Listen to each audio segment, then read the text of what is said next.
medication. So I hope we're going to be able to cover a lot of issues that affect you all when it comes to your treatments for narcolepsy. I'm delighted because I'm joined today by Lois Cran, Charles Bay, and Chad Ruoff, who are going to be discussants with me on this topic. Their resumes you can find, I think, on the bottom of your screen there.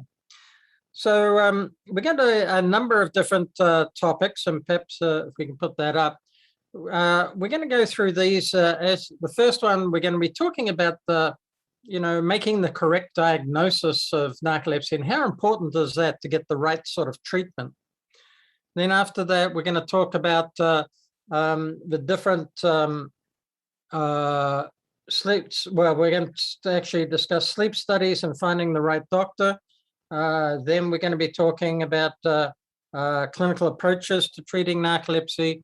We've actually modified this slide with some different topics. We're talking about the different classes of medications and then the importance of the research trials and the new trends in evaluating patients and then use of multiple medications.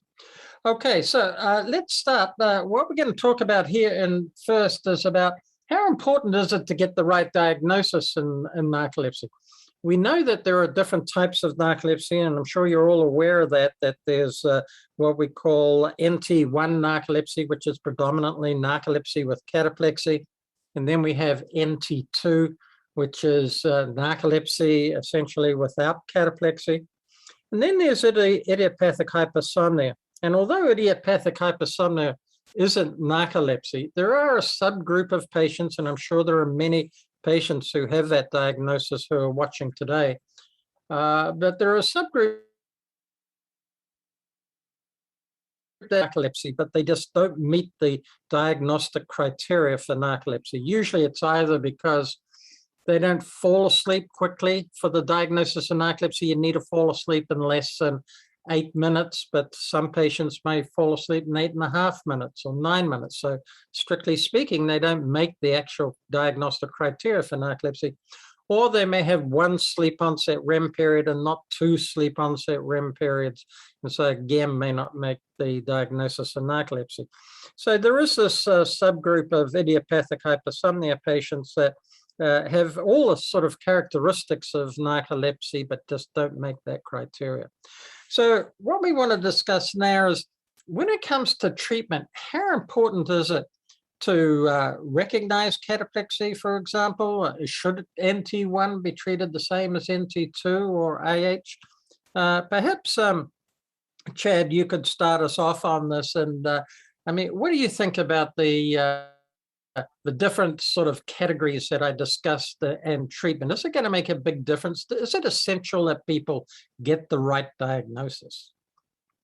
Hey, yeah, thanks for having me take a stab at this question first, of this topic. So I think how I would approach this, of course, you're going to get the objective testing and see what that shows and make sure that you do all that testing, according to the ASM guidelines. But it comes down to sometimes it's challenging to differentiate sleepiness versus fatigue. There's a spectrum there. And then once you really do the problem is in the patient, then really trying to ask the question and answer the question of what is the targeted outcome? What is the goal for the patient? And so, I mean, yes, NT1, you have to just see if there's cataplexy and define those symptoms that you're targeting, I think is the most important. So you can clearly define your objectives and goals in Right. treating it. In addition, another important part, and this really, I think, comes up when I'm seeing younger folks, pediatrics especially, or in the past when I was seeing pediatrics, is prognosis, right? So NT1, clearly, that's a robust diagnosis, lifelong. So, if it is NT1, potentially any pediatric and the parents are concerned that, what's going to happen? My child doesn't have cataplexy now.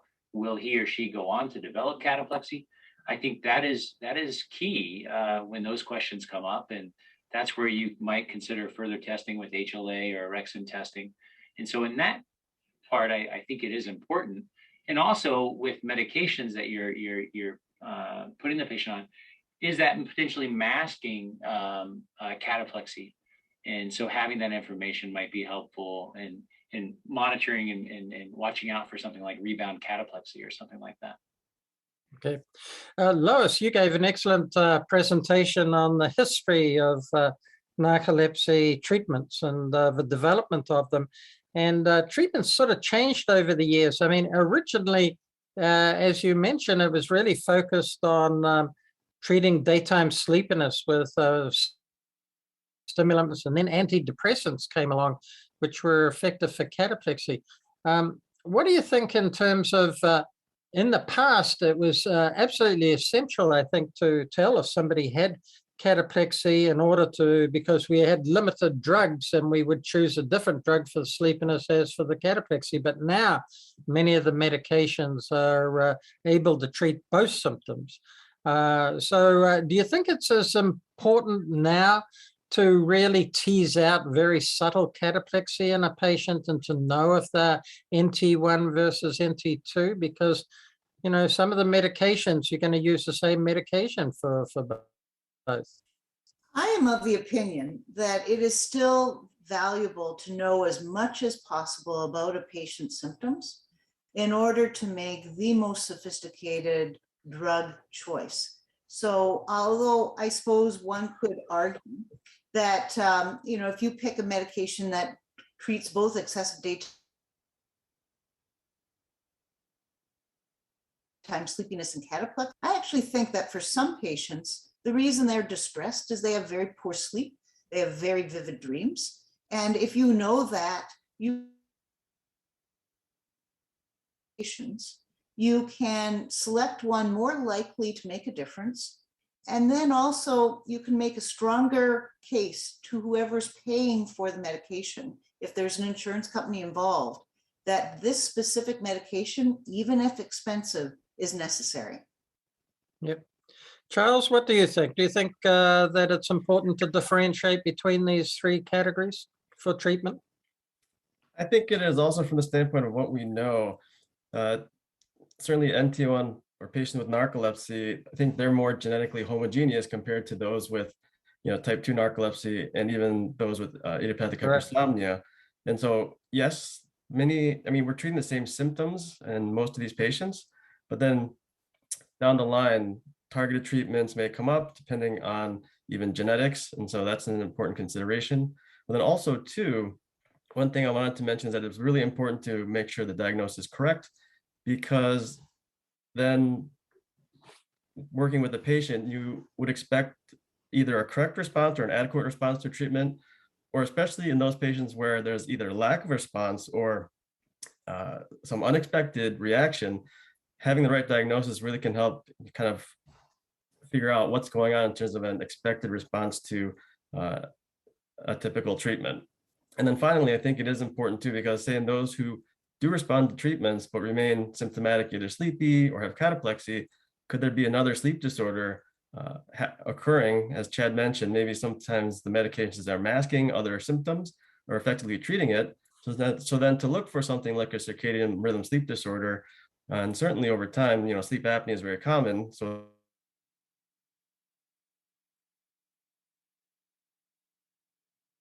sometimes I think we may see again what else is going on. Right. So that comes to a question of how do we make that diagnosis then and differentiate between them? And as Chad had mentioned about sleep studies.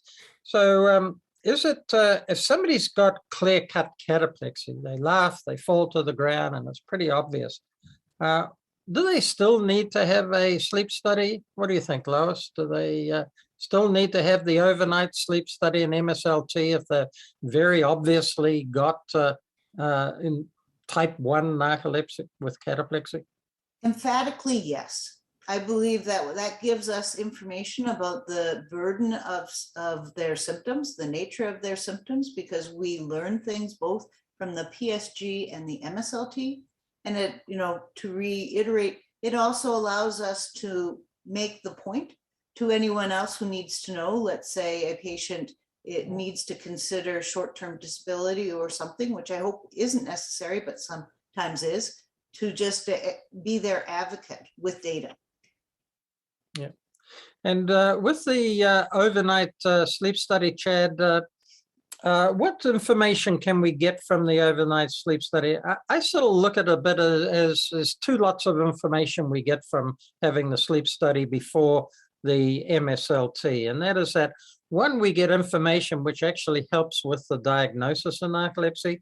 And then secondly, we get information about other comorbid conditions that go on. And that may greatly influence treatment. So what do you think about that? Do you think those are reasons for the PSG? So I agree. You know, in the setting of clear-cut cataplexy, I think doing the sleep study is definitely important. And then just backing up 1 or 2 weeks, 2 weeks ideally, getting the actigraphy to look at their sleep-wake schedule, ensuring that they're getting sufficient sleep. They might have narcolepsy with cataplexy, but they also might have horrific sleep hygiene. Or, you know, I see one of the questions coming up about lighting exposure. You know, so we can comment on that, but probably most important would be checking for comorbid sleep apnea. So even in the setting of type 1 narcolepsy, they could also have sleep apnea, and some of the medications we have may, albeit a small risk, increase risk of obstructive sleep apnea, central sleep apnea. So I think that's important to have. And just going back to the first topic, is one thing that comes up is making sure that you have a crisp, the right diagnosis. Is that once you start some of these medications, we don't have great data as far as how these medications impact our gold standard testing to date. And so that is a big challenge. Right. And not to mention the elephant in the room is insurance required. Yeah. So. Well, sleep apnea, you mentioned, it is very common in patients with narcolepsy. It may not be severe, but there may be some apneas there. Is it important, Charles, to treat the apnea first in a patient with narcolepsy? Is it better to get under control with CPAP and then a patient has other comorbidities that are occurring at night? Would you treat those first or treat the narcolepsy? So I guess my general approach in that scenario is, never treat a number. I mean, certainly the AHI, which we use, the apnea hypopnea index, is how many times per hour of sleep someone's breathing is interrupted, and we grade sleep apnea based on that criteria. But it's right now there's a lot of debate as to the validity, or what is the actual number. And so in someone where the suspicion for narcolepsy is high and the MSLT goes along, the sleep study results pretty much show that it's like either mild sleep apnea, and then really the MSLT is floridly positive. Because of the pre-test suspicion for narcolepsy, I would address the symptoms first, and then if that individual still remains sleepy or other things came up by history from bed partner, depending on the treatment, and especially for the overnight medications, that maybe snoring became worse, then certainly at that point, I'd be quick to consider treating the sleep apnea while treating the daytime symptoms as well. Another point I just wanted to make about the importance of sleep testing is really to look at the sleep architecture, because one of the things we do know is that sleep fragmentation is a prominent feature in patients with narcolepsy. And so I think if a non-sleep doc were to get a study and then just look at the AHI, they'll say, oh, you don't have sleep apnea, and kind of move on. But when we look at sleep architecture, you can see that for someone who has a very good sleep efficiency, so sleeps well in an in-lab study with all those wires hooked up to you, but their sleep architecture is very fragmented, to me, that's certainly an indication as to why no matter how much a person with narcolepsy sleeps, they're still tired and sleepy the next day. Right. So, I mean, I agree with you. There's a lot of information we can gain from that overnight sleep study. I mean, just for narcolepsy in the patient who doesn't have other comorbidities, as you mentioned, there is disrupted sleep at night, but, you get other information. I mean, the time it takes the patient to fall asleep, the sleep latency, the REM latency. I find that the percentage of NT1 sleep is helpful because, if you're worried about somebody being sleep deprived, causing them to be sleepy, then they have a low NT1, whereas in narcolepsy, generally the NT1, the stage 1 sleep is elevated. And again, with slow wave sleep can be very helpful. Again, the sleep deprived person, you may get a high percentage of slow wave sleep, whereas in narcolepsy, it's going to be normal or even possibly slightly reduced. So there's a lot of information I think we gain from the sleep study, even in the absence of there being sleep apnea or other things. Then, of course, there's REM sleep behavior disorder, particularly in children. It's a little more common, I think, with narcolepsy. And so the sleep study can tell us about that. Now, so, for many patients, Lois, they sort of had their test, their sleep study, their overnight study, and their MSLT for narcolepsy many years ago. And they've been on treatment for decades. And, the question comes up, should we repeat these studies at any point, or can we take it that, because somebody had the sleep study showing narcolepsy 20 years ago, that we just continue with medication forever and never revisit it? We do know that the weight of our population has dramatically changed in the last decade or so. Should that be a reason why we should relook at some of these patients to see if there's more going on besides their narcolepsy? What do you think about repeating sleep studies in a narcoleptic? I find that's a hard one to just make a black or white statement. It really depends on the circumstances of the patient. If the testing was done in a very high quality way, was clear cut, and the symptoms have not changed, then I don't think that necessarily retesting will add any additional data. But sometimes the patient has gained weight. They have a new job with a different schedule. The quality of the data from the beginning is not as good as I would want, or it just can't be obtained. The records have been disposed of.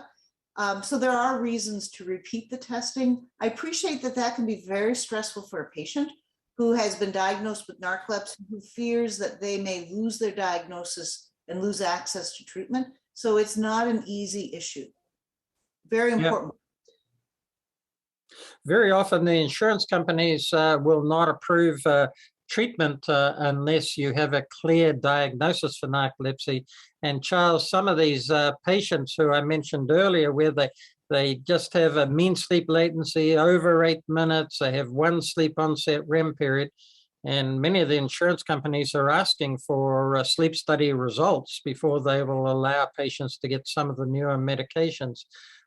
So what do you think about those ones who don't quite make the criteria for narcolepsy? Should we be repeating their sleep studies in the future to see if they're going to shift a little bit to narcolepsy or not? And again, I think it really depends on each patient and also the insurance. And if the insurance company will allow repeat testing, absolutely, depending on the condition of the testing. If, for example, there was construction happening at the time of the study that woke the patient up, or actually the person had headaches for whatever reason and they couldn't sleep during the test, then for sure there's reasons to justify doing the testing again. And if after repeat testing is still inconclusive, but yet the person is still sleepy, then I think it's more on us as sleep specialists to really advocate and write letters, for patients. We're putting our kind of name on the line for them, saying that we think they have narcolepsy despite the testing. It takes more work, but oftentimes that's the extra step that's needed to help these patients. Yeah. Chad, what's your experience with insurance companies? If you've got a patient who doesn't quite meet that criteria for narcolepsy and you want to give them a drug, and the insurance company is saying, look, they don't have the 2 sleep onset REM periods or less than 8 minutes. What's been your experience in being able to repeat the study? Will the insurance companies pay for that in your experience or not? If they're refusing the treatment because the MSLT didn't quite meet criteria, I think overwhelmingly, I think it just makes sense. Otherwise, they're putting you a rock in a hard place. You don't have the diagnosis, but you're not providing coverage for the test to make the appropriate diagnosis. And so counter that, where an insurance company is saying the patient doesn't have the diagnosis, and we're all not going to pay for the medication because of that, and also we're not going to pay for the repeat testing. That would be an ethical issue, I think. Really. Yeah. Okay, I think we've discussed quite a lot of the sort of complexities with regards to diagnosis and getting sleep studies, and the question came up and was posed to us to discuss is, who's the right person to be treating a patient with narcolepsy? I mean, do you think these are the sort of issues that a primary care physician can adequately handle, or do you think that most patients, if they have access to a sleep specialist, really should have a narcolepsy managed by a sleep specialist? Or what's your feeling about this, Charles? What do you think?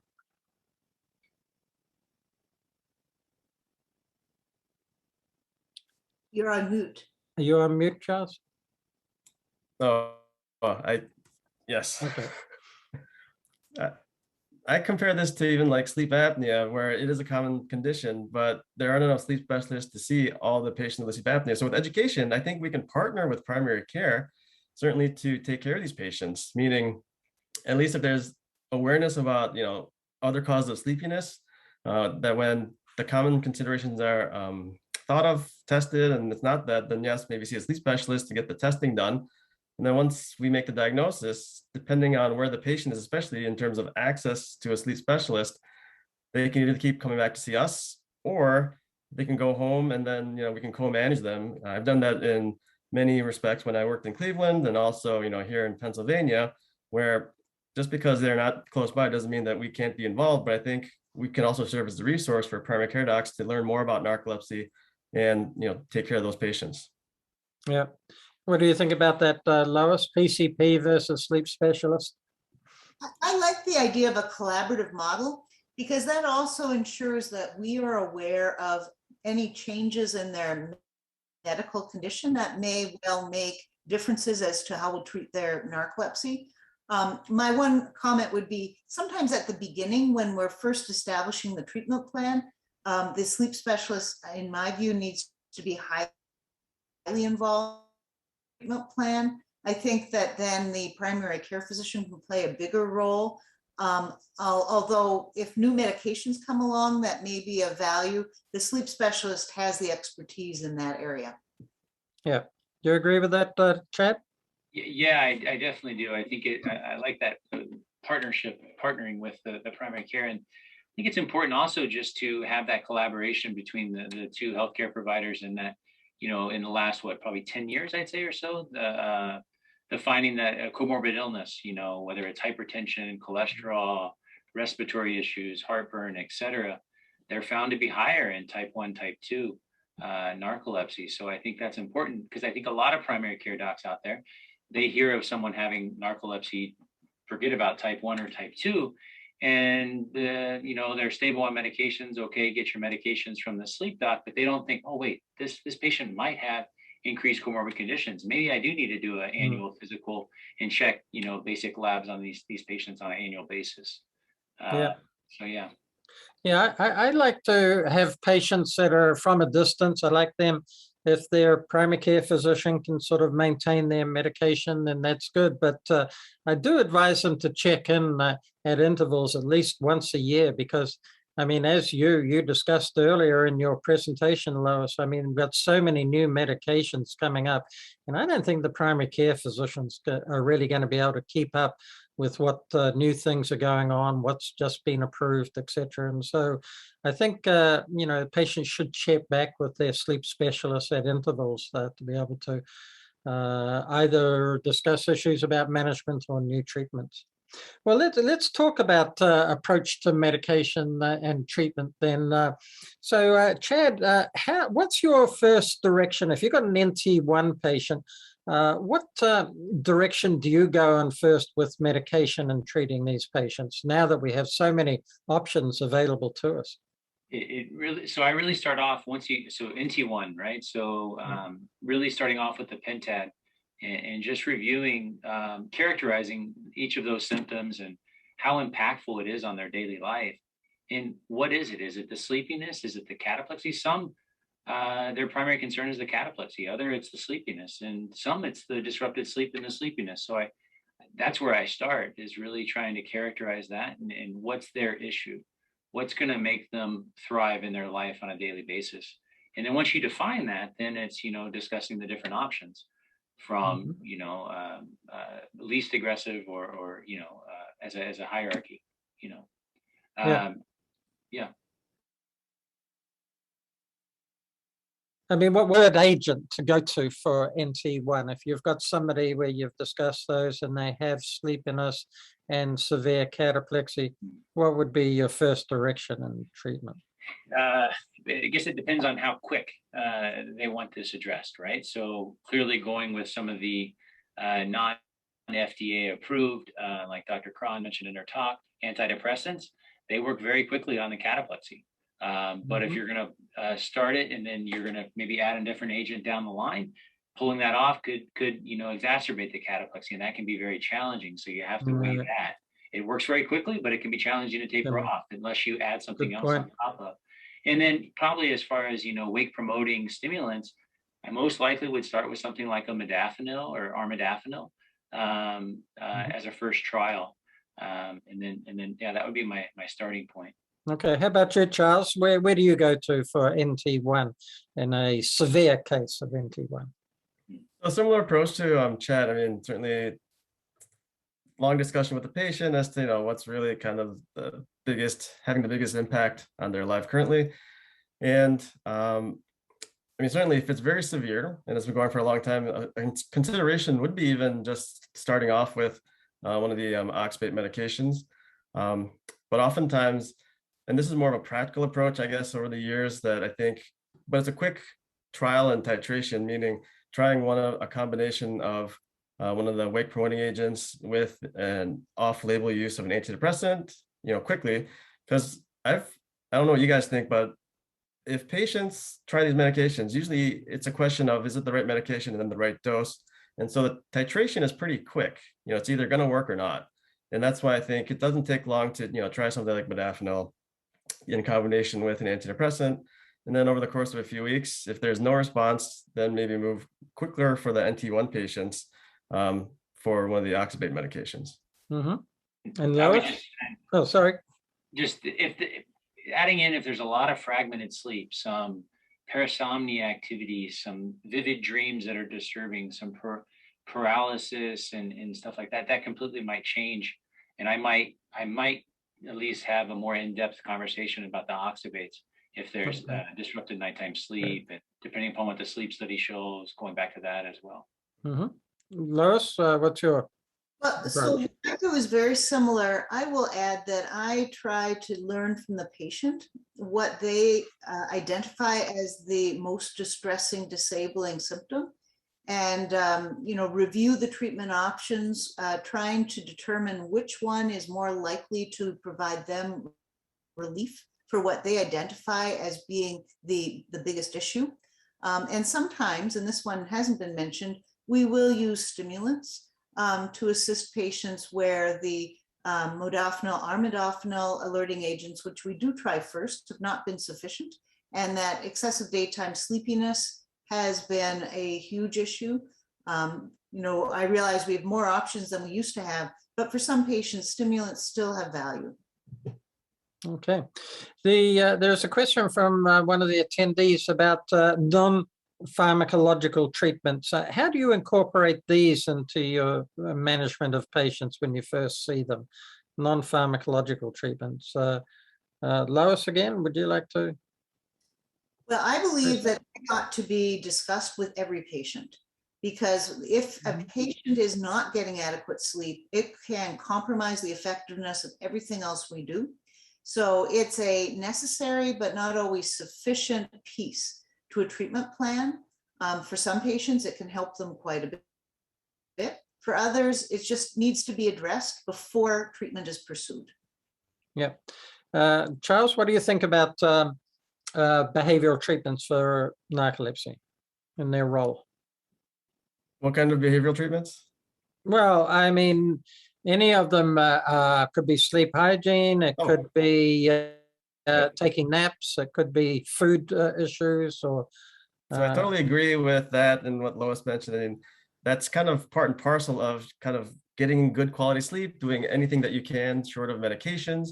And for patients with narcolepsy, that's in addition to any pharmacologic treatment that they'll probably end up needing. And so it's oftentimes very important to review that quickly with patients, because then, for example, during the pandemic, many people lost their jobs or had other stresses, so that really impacted their sleep. And so there were many times when, I'd see a person and the treatment that was good 3 months ago was less effective, and then once you've tried to go into the reasons why, instead of just knee-jerk increase in the medications, it was good to identify those things and then treat the insomnia that may have developed acutely due to a social stressor. Right. Chad, any thoughts on this? So I always say, whatever is good for someone without NT1, NT2, IH is even better for someone with NT1, NT2. Good sleep hygiene, exercise, diet. I think it's all the more important in these patients. I'm a huge proponent in natural light exposure in the morning, and then hours, especially if they're having trouble with falling asleep, staying asleep at night. And then in addition to this, as far as sleep timing, I really emphasize that the patients, before they start these medications, or when they start on when they're on a new medication, is they define this optimal sleep duration, especially in the IH kind of phenotype. I mean, they might, if they really buckle down and work on this and say, well, I get 10 hours a night. Well, how does 10 really make you feel better than 9? If it doesn't, then I've just recaptured an hour of wakefulness, perhaps, arguable how you would call that wakefulness, but another hour. So I think it's important. It's kind of like on the insomnia spectrum, we work on trying to make sure that their sleep time is efficient. On this opposite end, are they sleeping too much and it's encroaching upon their wake hours to no benefit?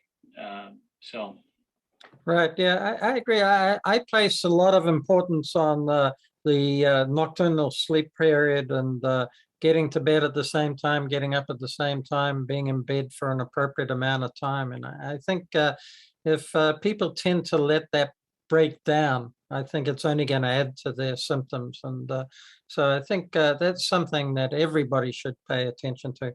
And then there's naps. I mean, I typically recommend, I'm sure that most of us do, is short naps if a patient needs to take it, less than 15 or 20 minutes at absolute most.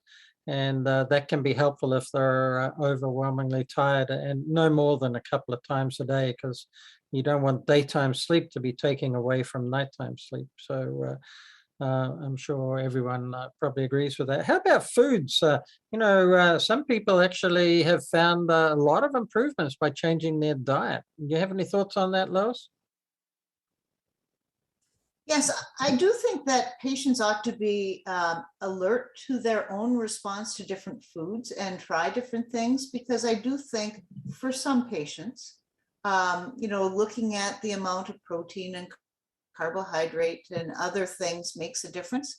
Again, it doesn't work across the board, but the more a patient has self-awareness of what helps and what hinders, the more that can be channeled and augment all the other efforts being put into treating their narcolepsy. Yeah, I mean, in general, it's sort of said that proteins are more alerting and carbohydrates are more sedative, and that some patients find that by avoiding carbohydrates, that it certainly does help them. Have you found that, Charles, at all, that diets made any significant difference to a patient? Not so much. I know patients have mentioned things even like the ketogenic diet, other things that they've tried. So it's more anecdotal. And so I'm not opposed to anyone taking a close look at what they're eating. But I think that's where kind of partnering with primary care could help as well, especially if they're eating at the wrong time or gaining weight, to help try to figure out, what's going on and then prevent the development of other sleep disorders. Yeah. Any thoughts about food, Chad? Yeah, so I would just say it's not only what we eat, but it's when we eat. Charles mentioned timing. I think that's important. And so there's this whole idea of the time from your first bite to your last bite in a day, and the importance of not making sure that you're not just grazing 18 hours a day, especially if someone with narcolepsy has disrupted nighttime sleep and they get up in the middle of the night. They're eating kind of during the day, they're grazing at night. That never, I think it's a term that's been termed metabolic jet lag. So I think it's both what we're eating and also the timing. Let's not forget, light, yes, it's the most potent Zycober, to keep us trained in a 24-hour day. But food, exercise, social interactions, all these things are also cues for our circadian rhythm. And with these medications, sometimes it can enable a patient to manipulate. You know, they can go to sleep when they take the medication. They can wake up when they take a medication. And so it can kind of almost mask their own circadian rhythm. So I think it's really important out of the gate to make sure that they appreciate the importance of these things. Right. Let me just talk about sort of classes of medications. I mean, we have the wake promoting medications, we have stimulants, we have antidepressants, we have the oxybates now. So we have two, and of course we very shortly may have a third one available to us. In terms of these medications, well, let's deal with stimulants first. I mean, stimulants, as Lois had mentioned, have been around since the 1950s and been used. And I was interested to hear, because I hadn't realized that an amphetamine had relatively recently been approved by the FDA for narcolepsy, a new one. So what are the place, do you think, of these traditional stimulants now that we have a lot of new medications available to us?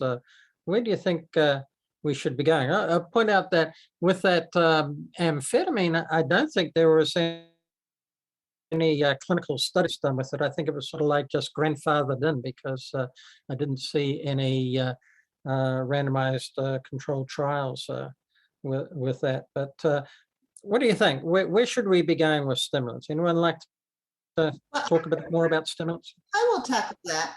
I do think that for the newly diagnosed patient, that we have more opportunities to try other things and see if we can achieve good symptom control. Because we have so many more. However, I do think for patients who've been on stimulants, that it can be a challenge to discontinue stimulants. And one reason we want to be careful about starting new patients on stimulants is we want to avoid that scenario for them. Stimulants still, I do think, have a place for the patient with profound sleepiness, who have perhaps a safety sensitive occupation, if we cannot get them to sufficient degrees of alertness otherwise. Yeah. Charles, any thoughts on stimulants? I agree. There's a role for them. There are many, I guess, quote unquote, safer options now. And so that's where I would start with the, I guess, less controlled or scheduled medications, but then have a low threshold for either adding to maintain the benefit of one of the wake promoting agents, or just switching them entirely, especially if there's side effects or just lack of response. And so I think that's where we come into play, where a lot of primary care docs are more reluctant to prescribe anything scheduled in general. And so I think it makes sure that we put patients on the right medication first, but also follow them over time. Yeah, I'm just a little concerned about stimulants. I tend to avoid them as much as possible. I mean, obviously they are Schedule II medications. They have the highest scheduled rating of any of the drugs. But also, I think that when you get somebody on stimulants, and particularly with the amphetamines, it's fairly hard to get them off it eventually. So if they develop any sort of problems with either psychological problems, anxiety, things like that, it's hard to get them off, or cardiovascular issues where you'd want to take them off. There may be some difficulties. So I prefer to sort of avoid them if I can, because of the potential for the side effect aspect. Also, there's if people need to get drug testing for work or things, there may be issues with amphetamines. And so they're still looked at. Even some patients are embarrassed going and picking them up from the pharmacy. And sometimes the pharmacy will give them a hard time giving them their amphetamines, because they look at the patient sort of suspiciously. So to me, there's a lot of sort of negatives. And if I can avoid it, then I certainly will. And there's no question I do have many patients who have taken stimulants in the past and continue to take them. So it's not as though I don't use them at all, but I prefer to use alternatives. I don't. What's your thought, Chad? Well, could I just add one comment? Yeah. The one counterpoint is that stimulants can be pretty widely prescribed by primary care and psychiatrists for attention deficit disorder. And so sometimes a patient does not yet have a narcolepsy diagnosis, but already has been on a stimulant for another reason. So that's something that has to be factored in. And unfortunately, I have found that some insurance companies will require a trial of a stimulant that is FDA approved, so like Adderall, before they will, one of the newer, more expensive medicines. So sometimes our hands, because of step therapy requirements. Yeah, you're right. Yeah, often it's not entirely our decision. It's made for us by the insurance company, unfortunately. If we think about patients who have narcolepsy with cataplexy, there are two groups of drugs that are FDA approved for that. One are the oxybates and the other is pitolisant. How do we decide about which one we might use first in a patient who has narcolepsy with cataplexy? Chad, do you want to address that? Oxybate versus pitolisant. Yeah, so I'd say it's shared decision making. An example, I think a patient example would be a great one. So a mother with 3 children in the house, they raise concerns about, oh my gosh, if I start an oxybate, I'm not going to wake up. We can talk through that with them, but if at the end of that conversation it still is a significant concern, or maybe they have teenagers in the house and they're worried about having this, around. And so then that might be where pitolisant kind of, takes the lead there, and that's what we decide on. So it really becomes shared decision making and deciding, or maybe they have a lot of fragmented sleep at night, and so then that might favor the oxybate. Pitolisant does work on some of the other REM-related phenomena, the paralysis, the hallucinations. So I think that's pretty even. I think the disrupted nighttime sleep might be one deciding factor. Yeah, that's where I would start, I think. Okay. Any thoughts, Charles, on that pitolisant versus oxybates?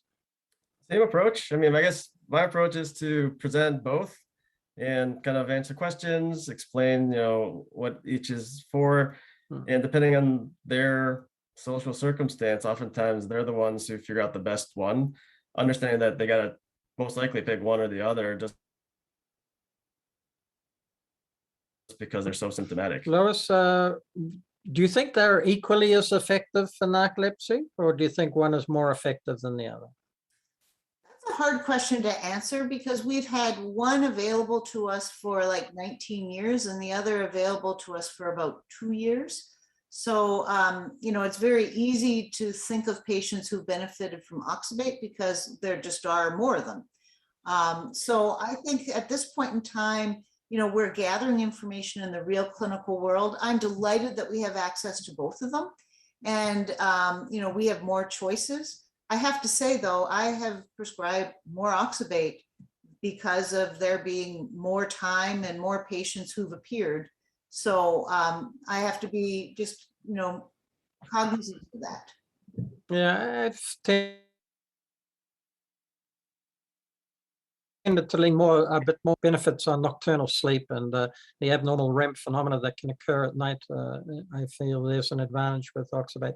How about, let's talk about modafinils versus solriamfetol.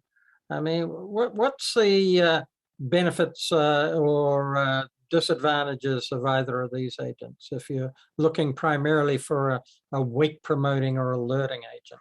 Chad, you want to start off? Yeah, so again, I mean, it really is a stepwise approach. Probably it almost parallels when these drugs were FDA approved, really, it seems. Probably all of us, because it's kind of a stepwise approach. We have more patients on one drug, we have more comfort, familiarity with that drug. And then not to mention the fact of cost, in this stepwise approach plays a role. And insurance companies oftentimes follow this stepwise approach based on FDA approval date. So modafinils versus solriamfetol. So I'd say just to keep it really simple, I would start off with the modafinil, see how they respond to that. And then moving on from there, if it's more of as far as stimulants, if it's more of a sleep inertia, sleep drunkenness they can really say that's the first 3 hours, it's the first hour. If I can just get through that first hour, I might actually think about a really short acting potential. And I prefer long acting stimulants, but that's where I might think about a stimulant there if it's really a sleep inertia drunkenness issue. But then probably after the modafinil or modafinils, then that's where I'm going to start talking about the solriamfetol. But I'm also going to circle back to the Pentat and see what other symptoms, should I just go from a modafinil or to the solriamfetol, or if they have other items on that Pentat, maybe we need to go to the oxybate, the pitolisant, so we can hit the sleepiness as well as picking up a little bit more of the cataplexy as well. Yeah. How important, Lois, is the issue of affecting oral contraceptive agents? Yes, well, I just want to go back to the solriamfetol modafinil. I recently had a young patient, just at the interface between high school and college, who had elevated liver enzymes with multiple medications. And the one thing about solriamfetol is it is metabolized by the kidney. Right. And so there are some differences that for some patients make it a preferred agent. And so for this young patient who seems to be quite sensitive from a liver standpoint, I'm hopeful that solriamfetol will be an important new option. Yeah, that's good. And the oral contraceptive, again, that's because of hepatic metabolism, which you don't have with solriamfetol. Yeah, and so it's the very same issue that explains why solriamfetol means that a person can have more confidence that an oral contraceptive will provide full protection with any medication. So this would be modafinil and pitolisant, where the liver is the organ that metabolizes the drug. There is the chance that the same enzymes don't help the oral contraceptives, and the risk of getting pregnant and in spite of taking the medications, the oral contraceptives is higher. So another form of contraception is needed, or to step aside, go to a agent that is not processed through the liver in the same way. Okay, good. We've got a lot of questions that have come up, and we don't have much time left. So why don't we have a very rapid fire sort of response? I'll just throw out these questions and just give a quick response. So here, for example, is one question. Will Xywav, so oxybate, likely prolong inability to respond to an event for 2 to 3 hours after taking it? Chad, do you want to? So there are publications on this, and I would phone a friend to recall those, I think, as far as a fire alarm going off. And I recall those pubs actually showing that the patient woke up. This always comes up, but rarely have I been presented with a patient that truly is an issue. I have actually yet to experience this as a significant issue. And oftentimes it's shared, with it comes up with parents, with children, I think, and the patient that has the narcolepsy, they're taking this medication, and the other parents on duty. But I have not had. Has anyone else had a significant case where this became an issue? I've had patients that have been somewhat sort of confused, but they've been able to respond and after taking it. But I think some of the studies show that the sedative effect is very much like a hypnotic. So if somebody's concerned about taking a sleeping pill at night and their ability to arouse, then they might be concerned about oxybate, but it's about equivalent. Okay, again, let's just move. We've got a lot of questions, so quick answers here. Charles, should you go off sleep studies? Should you go off antidepressants for a sleep study? The answer for me would be if safe. And so depending on what the antidepressant is for, if someone has very severe depression and it's not safe, then I would say no, as long as they're on a stable dose, understanding that still may affect the results of the study. Because even if you listen to the other people in the field like Dr. Silber speak, I mean, even if someone's on a stable dose, just because of the pharmacokinetics of a medication in the body, depending on the time of the day, drug levels may be different, which theoretically could affect, REM onset. And so that's just something to factor when we're interpreting studies. Right. If I could add to that option we can do for patients where they really shouldn't come off medications is if we suspect narcolepsy type 1, we could instead work towards a lumbar puncture, collection of cerebrospinal fluid, and measuring orexin levels. That is an option that is worth discussing. Right. Somebody's asking, saying here about the MSLTs,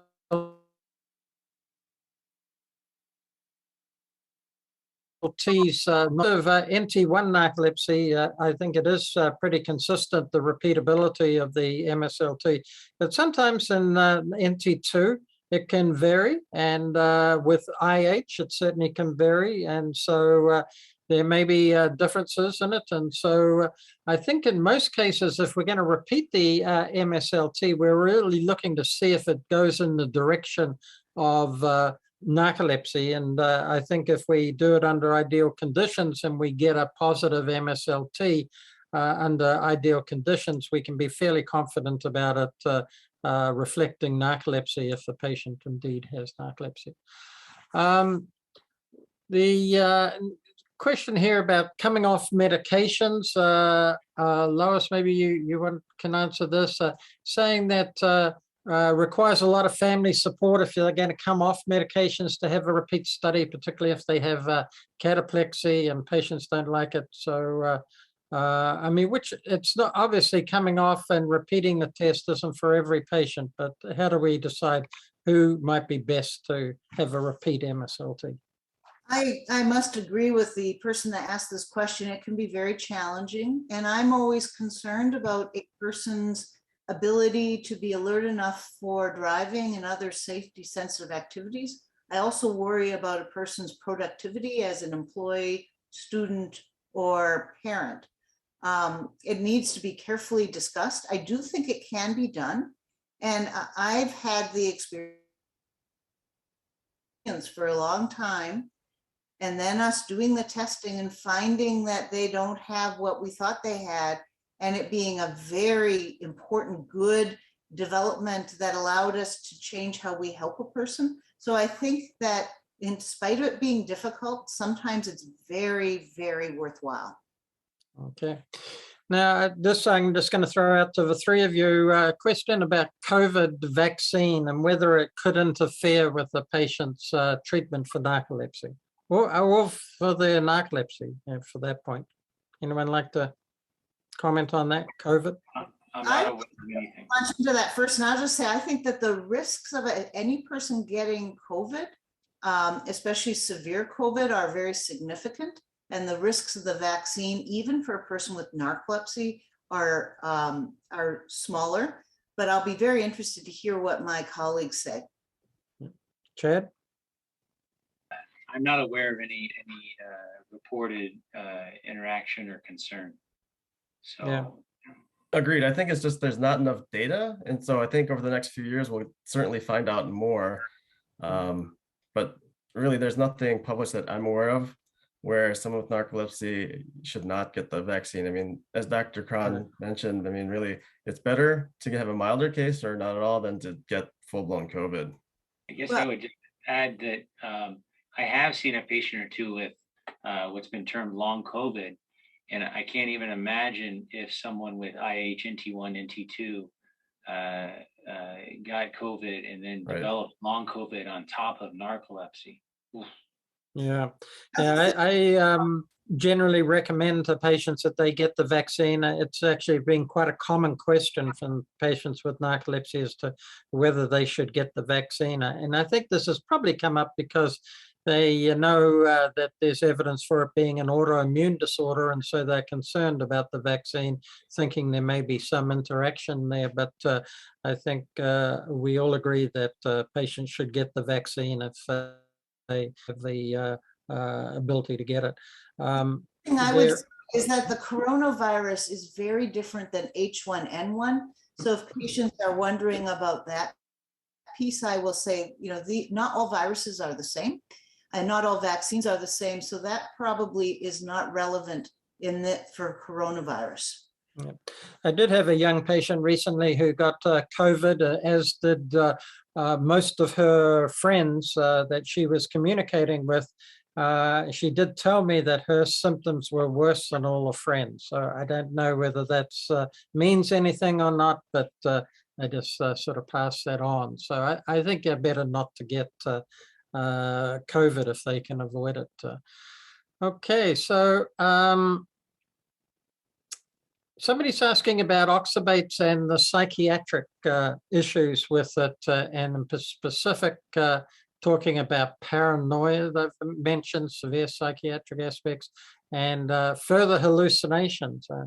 Personally, I'm not aware of further hallucinations occurring as a result of oxybate therapy. Generally, it tends to suppress abnormal REM phenomena, but I don't know. Has anyone on the panel had severe psychiatric reactions related to I have oxybate? one quick thought about that. I think I've encountered patients saying that they may have almost like hallucinations, or they're paranoid because they don't take the medication as directed because they're busy. So they take the medication not in bed, but then they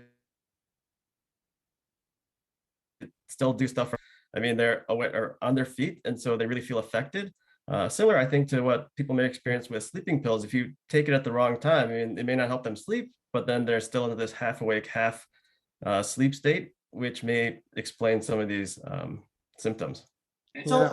I have a referral bias, being a psychiatrist that does sleep medicine and prescribes oxybate, but unfortunately, I absolutely have had patients who've been extremely anxious to the point of paranoia, but not hallucinating.